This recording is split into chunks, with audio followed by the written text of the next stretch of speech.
14.6 और इसका question number 4 attempt करने जा रहे हैं। और इसमें उसने हमें कहा हुआ है कि 14.16 इक्वेशन जो बुक के अंदर दी हुई है इसको यूज़ करते हुए आपने 14.18 को सॉल्व करना है, डिड्यूस करना है। और इसके लिए उसने हमें डेफिनेटाइज कहा हुआ है कि आपने इस इक्वेशन को with respect to T variable use करना है और आपने डेफिनेटाइज करना है एक लिमिट जो है वो t0 से लेके t1 तक जाना है, t तक जानी है एक इंटरवल। और दूसरा हमें डेफिनेटाइज करना है जब हम इसको इंटीग्रेट कर लेंगे तो फिर हमें i को हमें इंटीग्रेट करना होगा, दैट इज i0 से, और हमें इसको i को करना होगा i इंटू टी से। तो ये हम इनको 2 दफ़ा हमें डेफिनेटाइज करना होगा इनडेफिनेट इंटेग्रल के ज़रिए और फिर हम 14.18 को सॉल्व कर सकेंगे।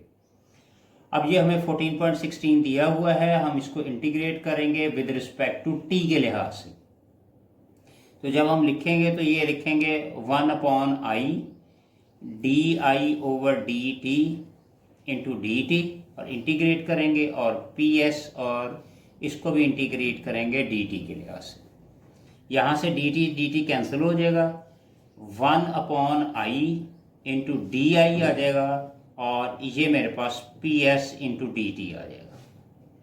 अब देखिए यहाँ पे विद रिस्पेक्ट टू i है और यहाँ पे विद रिस्पेक्ट टू t आ रहा है। जब इसको विद रिस्पेक्ट टू i करेंगे तो इसको डेफिनेटाइज करने के लिए हमारे पास उसने दिया हुआ है इंटरवल 0 से t तक का, 0 से t तक का।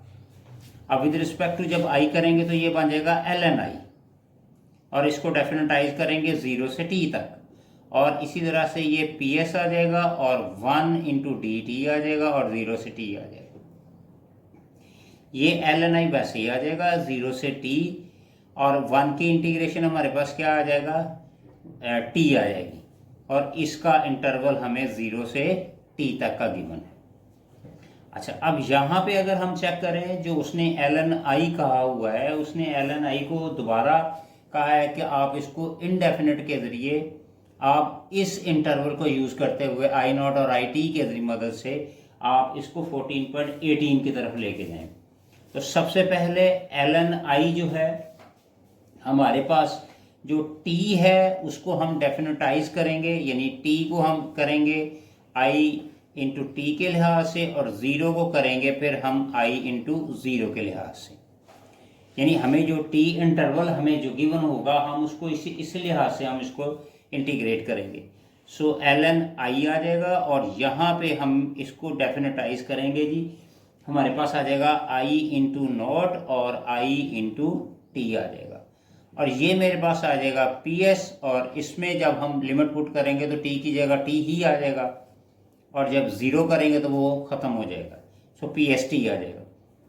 अब इसके अंदर ये लिमिट पुट करें, ये अपर ये लोअर लिमिट है, ये अपर लिमिट है, पहले हम अपर लिमिट पुट करें, ये आ जाएगा ln i into T minus ये आ जाएगा ln i इंटू 0 और ये pst वैसे ही आ जाएगा। अब ये नेगेटिव का साइन है, जब नेगेटिव का साइन आए तो हम इसको डिवाइड कर देते हैं, तो ln i into T upon में आ जाएगा i इंटू 0 और ये आ जाएगा pst आ जाएगा। अब हमें यहाँ पे ln को रिमूव करना है। ln को रिमूव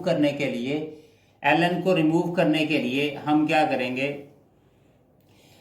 या तो एंटी लॉग ले ले दोनों साइड से या हम इसको एक्सपोनेंट ले लेते हैं और जब एक्सपोनेंट लेंगे तो हमें पता है कि ln e जो है वो 1 के। अब ये ln i over ln not को हम जब लिखेंगे तो ये जब एक्सपोनेंट लेंगे तो ये मेरे पास आ जाएगा i इंटू टी अपॉन में आ जाएगा i इंटू 0 और ये बन जाएगा e इंटू pst बन जाएगा।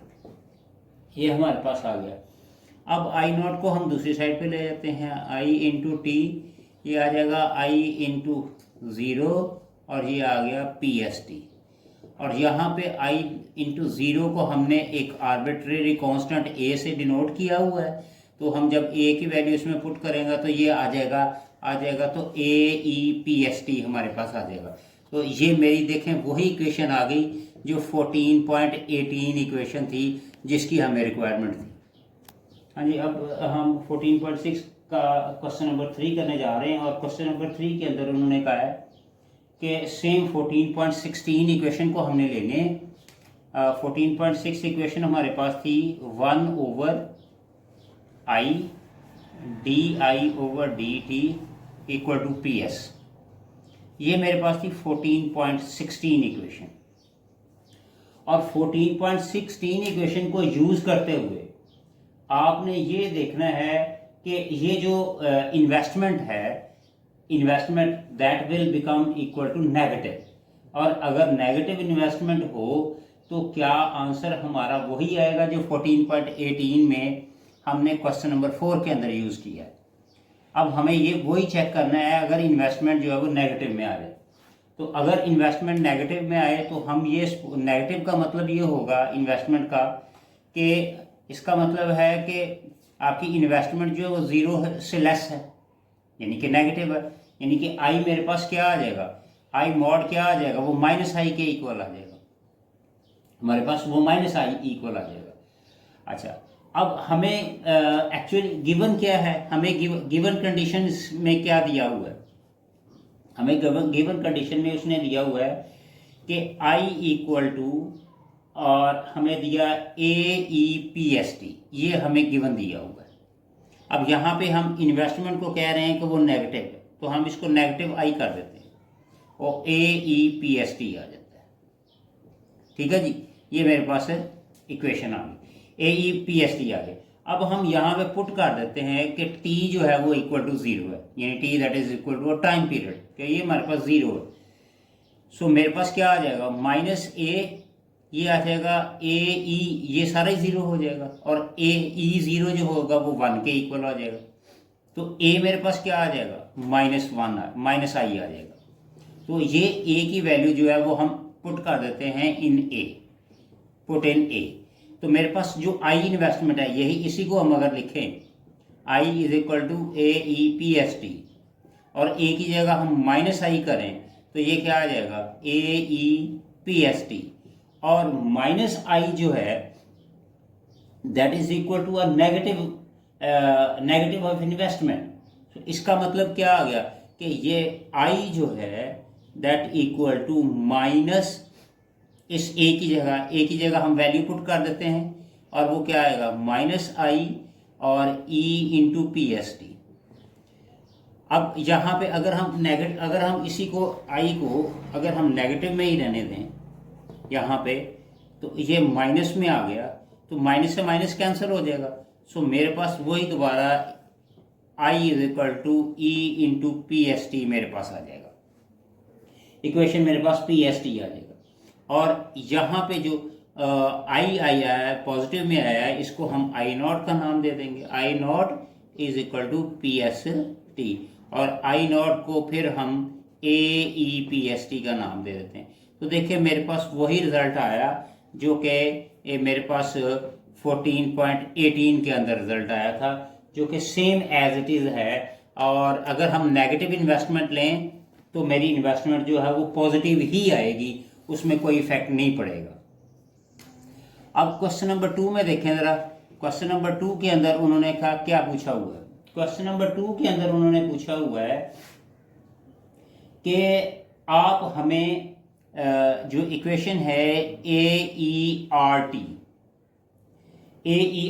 जो है, ये इक्वेशन जो है ये किस तरह से हमारे पास कोई अल्टरनेटिव मेथड यूज़ करते हुए हम इसको फाइंड आउट करें कि ये AERT के इक्वल आएगी या नहीं आएगी। हमने कोई भी अल्टरनेटिव मेथड यूज़ करना है। अब इस अल्टरनेटिव मेथड को यूज़ करते हुए उन्होंने कहा है कि 10.2 के अंदर 10.2 को यूज़ करते हुए आप AERT को एक्सप्लेन करें कि वो किस तरह से आएगी हमारे पास ये इक्वेशन जो है, जो कि I इंटू T और AERT आएगी। तो 10.2 इक्वेशन को अगर देखें तो इक्वेशन के अंदर उन्होंने हमें दिया हुआ है